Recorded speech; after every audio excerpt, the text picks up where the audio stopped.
رسول اللہ صلی اللہ علیہ وسلم نے ارشاد فرمایا، جس شخص نے جھوٹی قسم کے ذریعے کسی مسلمان کا حق چھینا، اللہ نے اس کے ذریعے جہنم کی آگ واجب کر دی اور جنت حرام کر دی۔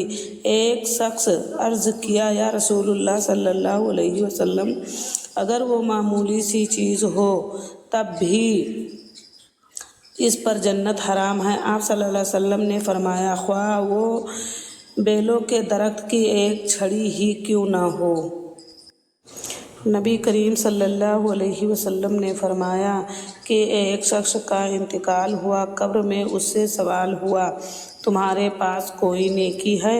اس نے کہا کہ میں لوگوں سے خیر و فرخت کرتا ہوں، اور جب کسی پر میرا قرض ہوتا تو میں مالداروں کو مہلت دیا کرتا تھا اور تنگ دستوں کے قرض کو معاف کر دیا کرتا تھا۔ اس پر اس کی بخشش ہو گئی۔ آپ کو کیا لگتا ہے آپ کے مرنے کے بعد آپ کے رشتہ دار، آپ کے دوست، آپ کی اولاد، آپ کے بہن بھائی قرآن پڑھ کے آپ کو بخشیں گے؟ یہ افراتفری کو دور ہے۔ یہاں لوگ زندوں کو بھولے بیٹھے ہیں، مرنے کے بعد کون یاد رکھے گا؟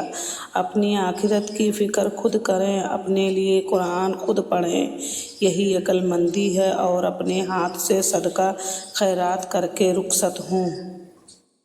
رسول اللہ صلی اللہ علیہ وسلم کا ارشاد فرمایا کہ یہ جو شخص حق ہوتے ہوئے جھگڑے کو ترک کر دے، اس کے لیے جنت کی درمیانی حصہ میں مکان بنا دیا جاتا ہے۔ اللہ نظر کیوں نہیں آتا؟ ایک یہودی نے حضرت علی رضی اللہ تعالیٰ سے کہا کہ تمہارے اللہ نظر کیوں نہیں آتا؟ حضرت علی رضی اللہ تعالیٰ نے کہا کہ تم سورج کو غور سے دیکھو۔ اس نے کہا کہ میں اس کو نہیں دیکھ سکتا۔ حضرت علی رضی اللہ تعالیٰ نے فرمایا کہ تم سورج کو دیکھ نہیں سکتے تو سورج بنانے والے کو کیسے دیکھو گے؟ حضرت محمد صلی اللہ علیہ وسلم پر درود بھیجنا۔ ایک روز حضرت جبرائیل علیہ السلام آپ صلی اللہ علیہ وسلم کے پاس آئے اور کہا کہ میں دنیا کے سارے درختوں کے پتے گن سکتا ہوں، پانی کے قطرے اور ریت کے سارے ذرے گن سکتا ہوں، لیکن اس شخص پر اللہ کی رحمتوں کی تعداد نہیں گن سکتا جو آپ صلی اللہ علیہ وسلم پر درود بھیجتا رہتا ہے۔ سبحان اللہ۔ رسول اللہ صلی اللہ علیہ وسلم نے فرمایا، بدترین چوری کرنے والا وہ شخص ہے جو نماز میں سے چوری کر لیتا ہے۔ صحابی رضی اللہ عنہ نے عرض کیا، یا رسول اللہ، آدمی نماز میں کس طرح چوری کر لیتا ہے؟ ارشاد فرمایا، وہ رکوع اور سجدہ اچھی طرح نہیں کرتا۔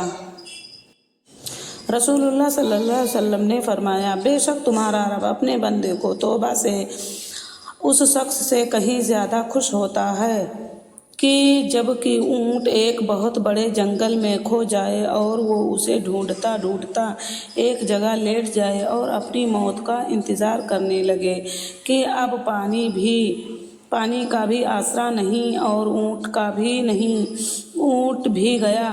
اتنے میں وہ کپڑا اٹھا کر دیکھے تو اسے دور سے اپنا اونٹ اس کی جانب آتا دکھائی دیا۔ موت کا وقت۔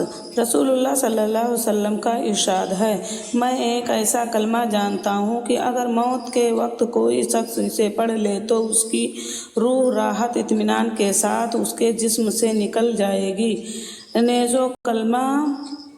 نیز وہ کلمہ قیامت کے دن اس شخص کے لیے نور ہوگا۔ وہ کلمہ لا الہ الا اللہ ہے۔ اللہ سبحانہ وتعالیٰ ہم سب کو مرتے وقت کلمے کی دولت سے سرفراز فرمائے، آمین۔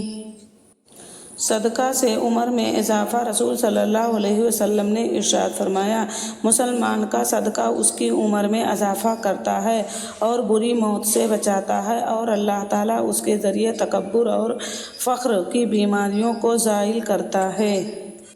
حدیث شریف حضرت سیدنا ابو ہریرہ رضی اللہ عنہ سے روایت ہے، رسول صلی اللہ علیہ وسلم نے فرمایا، جو شخص کسی مسلمان کی کوئی دنیاوی تکلیف دور کرے تو اللہ تعالیٰ اس کی قیامت کے دن کی مشکلات میں سے کوئی مشکل حل فرما دے گا۔